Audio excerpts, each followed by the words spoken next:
Okay, I'm standing here in Borth Station Museum, which is a fantastic resource we have here in Borth.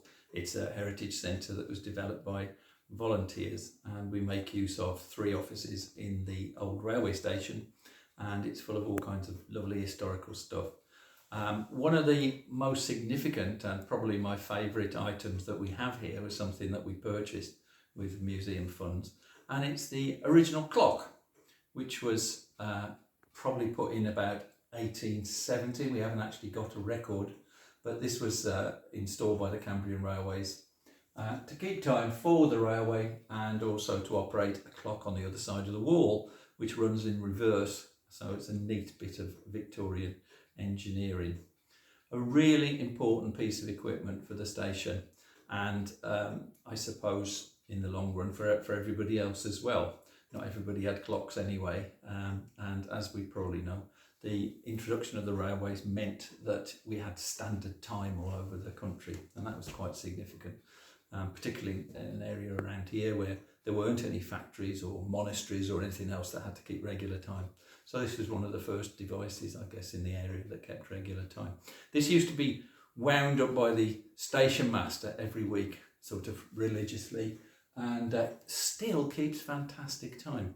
We bought it in an auction. It had been taken away in 1983 and sold, and someone alerted to us that the fact that it was going to be in an auction. Took all of our money for the museum, but there we are. We brought it back in ceremonially and reconnected it and fitted it in exactly the same place where it had been originally. The screw holes were still in the wall. It was fantastic, and we had a lovely day. We unveiled it, and about 70 or 80 people came down, and they were really pleased to see it again. The thing about it is that it is a pivotal part of the railway, as I've said, and that enabled us in a way to have regular services on time, bringing thousands of people from the Black Country, from Birmingham, from all over to Borth, which is this lovely seaside village, and allowed them to have lots of fresh air and sunshine and fun. And it means an enormous amount to everybody that comes here, and particularly me. I first came here in the 1960s, and it was a great escape from the dark satanic mills of the Black Country. And it still is, in a way. Cities aren't as nice as they used to be, and people want to get away from them. The other thing is, for the village itself, it allowed the resident population to travel to other places, to meet new people, to get married to new people, to sell their goods in new markets, and all the positive things that we know that railways bring, it brought to Borth. For about 3 decades following the arrival of the railway, this was a really swish holiday resort, and rich people came from England basically for their health.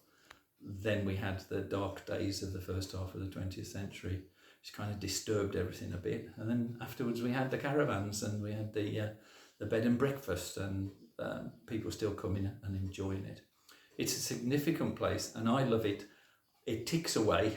It kind of beats away the time in the museum while we're here working. During quiet times you can hear it, and you can imagine very much how it was back in 1870.